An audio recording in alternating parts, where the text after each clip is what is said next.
Hey dude, I'm sorry I forgot your handle. I'm not online right now. I took some notes on the 10 things you said are true. And I'm kind of going to nitpick them, so I just wanted to warn you about that. I do agree with them, but, you know, the whole point of, they are true, and I agree with all of them. So I'm going to, you know, I'm going to look at detail, not like I'm going to dive in and decompose it, but I'm just going to say, you know, I'm going to comment on some of the truths by adjusting the definitions and adjusting the way they're put. And it's just because I want to take part in this process. I think it's very important, the idea that you've had here of, you know, finding 10 things everybody can agree on. I think it's always a bit dangerous because you might just go into the obvious. But it's good to state the obvious. The obvious is true, and in philosophy, the obvious is not always so obvious. So, so I like the exercise. That's why I'm responding to you. It's an old video. Anybody else that hasn't seen it, this will be a reply to it. It's an old video brought to my attention, so I figured I'd respond to it. Okay, first of all, you said the first truth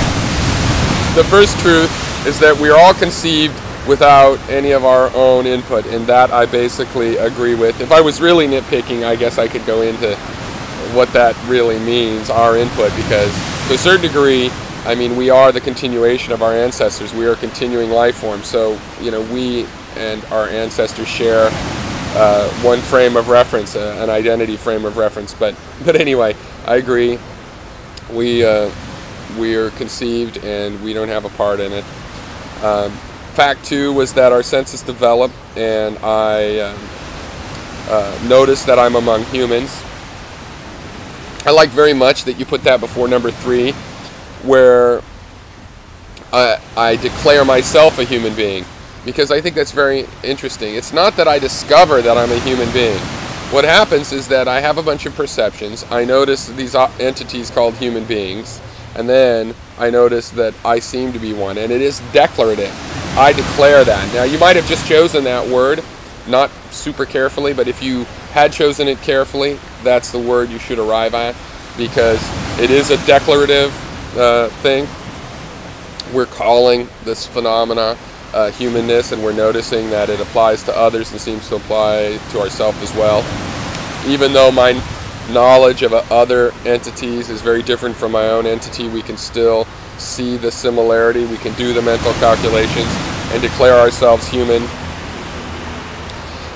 You said number 4 is that we use our senses to gather information from the world, from an external world. I forget if you use the word external. This is one I want to nitpick because the way I see it, we gather all these perceptions. Some of them are sense perceptions. We notice them because they have certain qualities that make them different from the rest of our perceptions in general. Specifically, they're very consistent. We define the material world as whatever is behind that consistency. So we do use our senses to gather information about the material world, but we don't know that that material world is external to us, and we don't actually have to know that for any of the for any epistemological definitions. Say 5, I noticed that I need food and water for physical survival. And yes, I do notice this, and of course this is what gives the materialist theory of philosophy so much weight. So much so that, in fact, you need a materialist, even though a materialist model is built on perception and an analysis of perception and subjectivity, you actually need a materialist model before you can even discover. You don't build it up from that. You need this materialist model because you use it to survive. So yes, of course, we all need that. Fact number 6, that we notice that others do as well. This is the second time you use that transition from noticing something about my personal subjective reality and applying it to a broader group. This is a common truth, and it's something we should notice in general. This is enlightenment. When you take your subjective truths and you can see beyond them into a broader frame of reference and acknowledge that others, you know, have hunger and pain and love and desire and joy, and they have their own versions of these subjective things, both purely emotional but also materially, you know, so that this is not fun and games we're talking about. This is about people living or not. You say there is a thing called love and that I like feeling love, and I agree with that entirely. There is a thing called love. We don't know exactly what this phenomena represents, but it is there, and we do like it. There's a thing called suffering, and I do not like to feel it. That's number 8. I agree. Same basis. Now, the idea that one day I'll die is very interesting, because we're trusting an inductive principle because it's never been violated. We have to make a guess. We don't know as a certain fact in a traditional sense that we are going to die, but we know nothing better in a subjective sense than that we're going to die. Looking around us, gathering information. Yes, one day we will expire. Here I would bring in, though, also this sense of identity with our ancestors and with our children. There's a frame of reference in which we all share an identity, and that we do continue to live.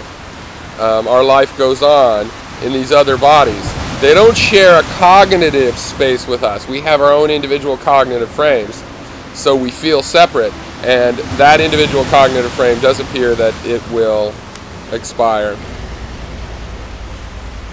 And again, for number 10, you take this transition and you point out that there's over 6 billion people in your situation. And yes. Now, again, I'll use this transition to point out that you're really talking about an enlightened or transcendental truth here. And it's nice that if you could get 10 obvious things that everybody agrees on, and that you include these enlightened frames, because this is the issue. Realizing that there's 6 billion people plus having these same kind of experiences, the same kind of problems. You know, yes, they need to eat. They also are trying to make someone fall in love with them. They're trying to avoid suffering.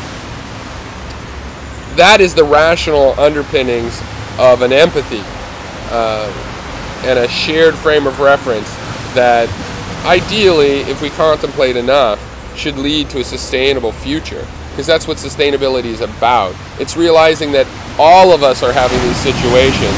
All 6 billion plus of us are having these situations, and we have to make them all work out. And number 11 out of 10, which I like, that we are still here. And yes, I find that somewhat weird. We are still here. We're told that the end is going to come. We're told that by the old who learned it from the dead. And maybe it's better left unsaid, but we're going to say it. We all are going to die. We're all going to want to love. We're all going to not want to suffer. We all need to eat. We all need to use our senses to survive. And this holds us in common. And this is the way that we can see through our personal bias out into a real world that includes more than us. It is the unlimited outer universe. So, it's an interesting practice. I'm not sure how interesting it is to people just to watch, but I think if people would take part, either making their own list like this or responding on this list, however obvious some of the things feel, try to give a particular perspective, then I think this is a good work, good philosophical work for us aligning our thinking in our heads around what we're saying is most true. So, thanks, and I enjoyed. Bye.